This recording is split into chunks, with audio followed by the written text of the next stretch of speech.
Having a baby in 2026 is mind-boggling to me because what world are you seeing that I'm not seeing? You know what I'm saying? What is it that is giving you hope that is that I'm what am I not getting here? Because I am 25 in 2026. I would hate to be 25 in 2051. Can you imagine? Would you want to be 25 in 2051? If your answer is no, you should not have the child. That is my opinion. If you don't want to be the age that you are now in the year that your child is going to be the age that you are now, don't have that child. Because that means you know deep down, what the fuck this is. And that this world is likely going to get worse. So don't bring your child into chaos. Love them enough to leave them as an idea. Okay? No, it's not thoughtful. It's not kind to be having children in 2026. Nah, that shit is selfish.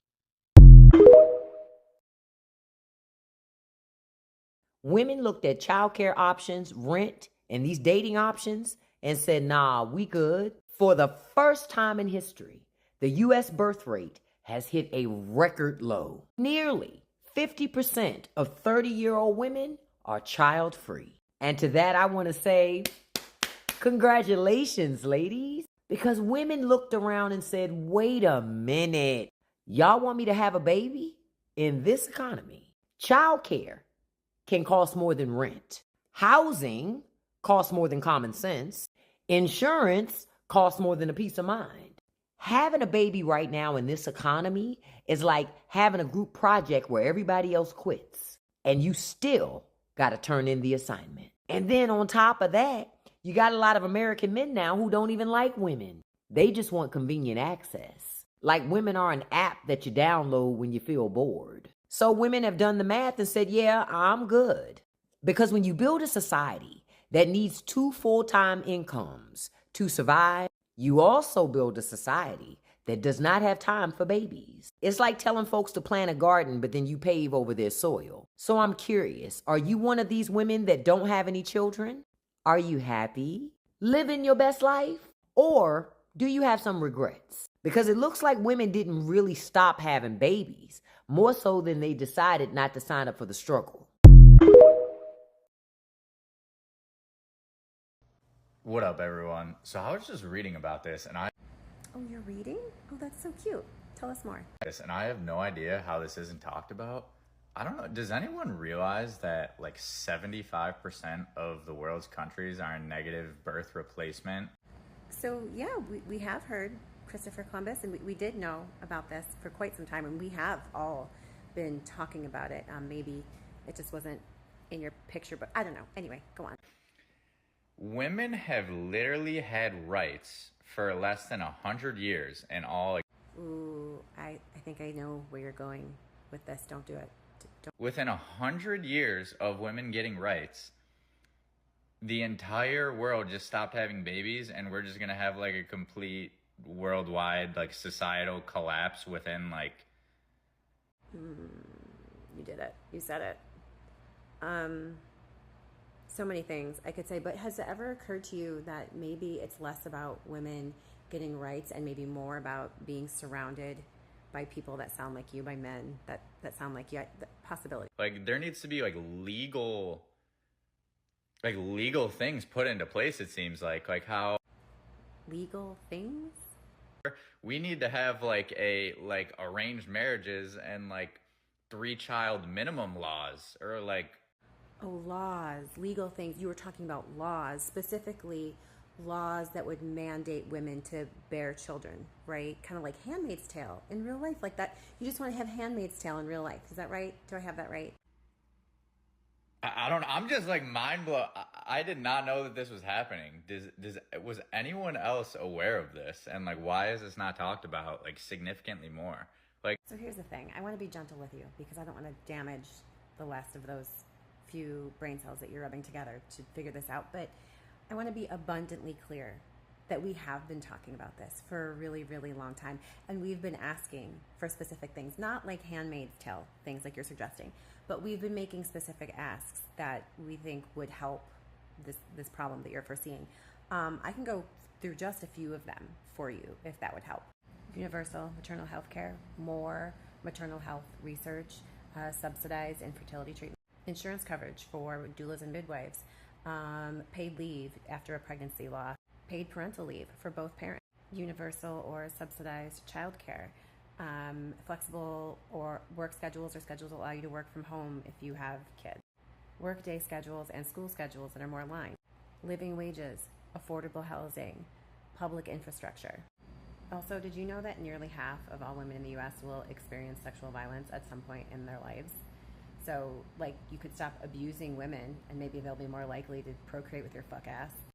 Also, did you know that the maternal mortality rate, I don't know if you know what that is, but it means women dying in childbirth. The maternal mortality rate in the U.S. is like 2 times as much as it is in Canada and the UK, and 3 times as high as it is in Germany. So I know that you think you discovered this problem. I really appreciate you bringing it to all of our attention. We have been thinking about it for a really long time. We have plenty of solutions, some of which are pretty simple, like, I don't know, stop trying to kill us and beat the shit out of us. Others are a little bit more complicated. I know universal healthcare could be tough, but like, hey, we can work on it, right? It's probably a little bit more better of an idea than like Handmaid's Tale. So anyway, thanks for reading. Keep it up.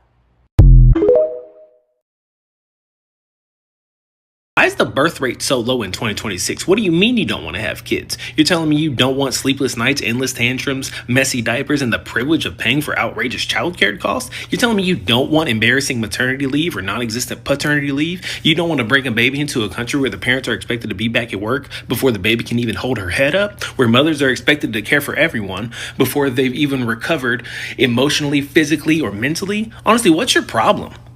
You don't want the American dream? You don't want to fulfill your God-given destiny to procreate? You don't want your body to be permanently changed, organ shifts, skin stretches, pelvic floor weakens. Many women never fully return to how they felt before, regardless of how they work out. You don't want a traumatic birth, labor and delivery, tearing, emergency C-sections, hemorrhaging. Birth is one of the most physically dangerous things a human can do in 2026. You don't want to recover from postpartum? That affects 1 in 5 women, is brutal and ignored. You're handed a baby and expected to function while your body is essentially healing from a major medical event with 0 mandatory rest. You don't want your hormones hijacked for years? Pregnancy, postpartum, and breastfeeding hormones can cause depression, anxiety, rage, brain fog, and personality changes that last years, not weeks. You don't want to never sleep again? Sleep deprivation is a form of torture. Late night feedings every 2 to 3 hours for months on end is literally used as a military interrogation tactic. You don't want the constant mental overload of appointments, school schedules, developmental milestones, meal planning that lives in your brain 24/7 with no clocking out. You don't want your career to take a huge hit. Women's earnings drop an average of 30% after having children, while men's actually increase, called the motherhood penalty versus the fatherhood bonus. You don't want to pay childcare costs? It's not that expensive. It's just $1,500 to $3,000 per month per child, and many women's entire salaries go straight to childcare. You don't want financial devastation? The average cost of raising one child from birth to 18 in the U.S. is now over $300,000, and that's before college. You don't want that?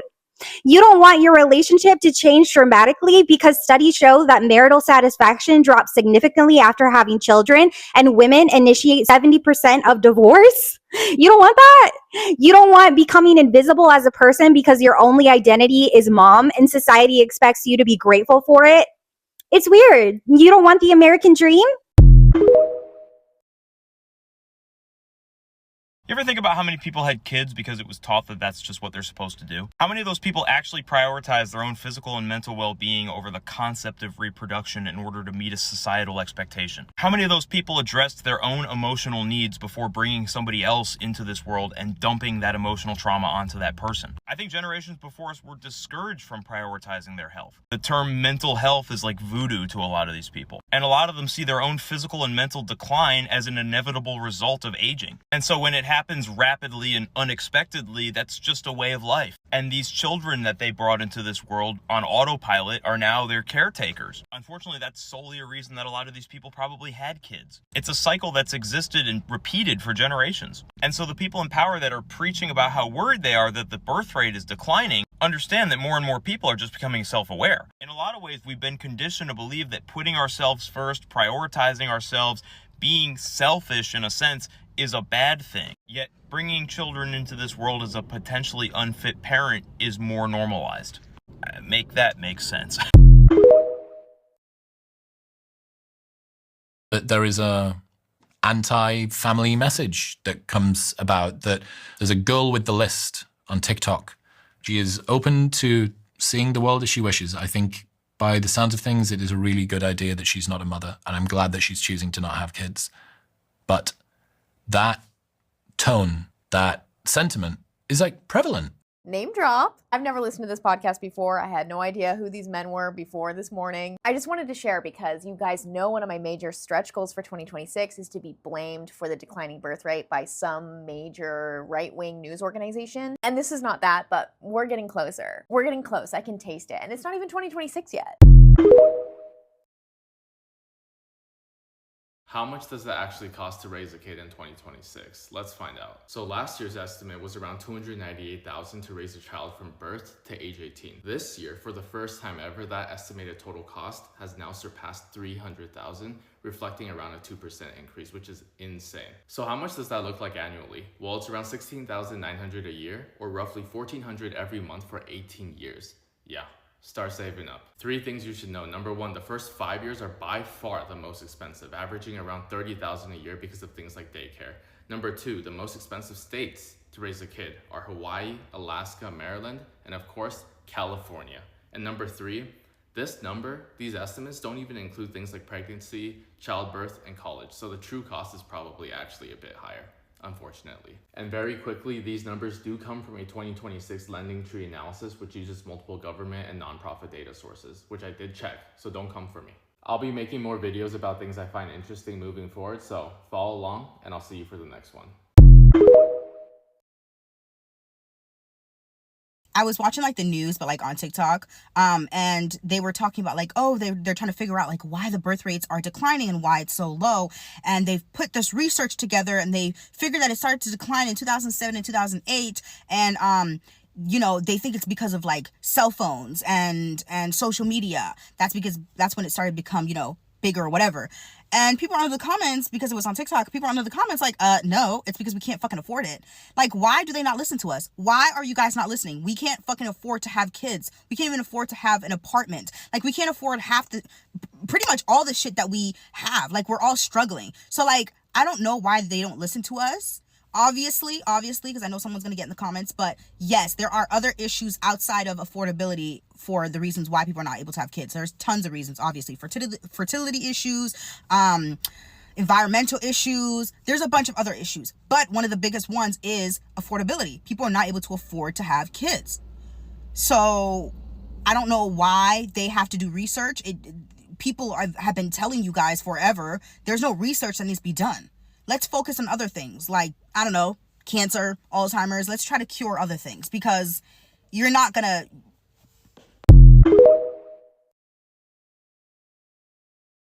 Well, I've been saying it since this administration got back in office. They are literally trying to turn the United States into a real world Gilead. So, if you haven't seen, they are losing their mind because the birth rate numbers came out in the United States. And they are the lowest in recorded history, with, I believe it was 77% decrease in kids having babies. And they are pissed off about that and concerned, to the point that Katie Miller went on X and quoted a scene from The Handmaid's Tale. She actually said that it is women's biological destiny to just create children. That's what you're here for. That is what she is saying. And she is directly quoting The Handmaid's Tale. Germany, US, birth rates are still declining. What can we do? Maybe we make it free to give birth? Okay, yeah. No. We could give monthly parental support checks. Oh, yeah, sure. We could make daycare affordable. Okay. Offer parental leave? Yeah, sure, okay. Well, we could offer poor sex education. There you go. No. We could outlaw abortion and forced birth. What the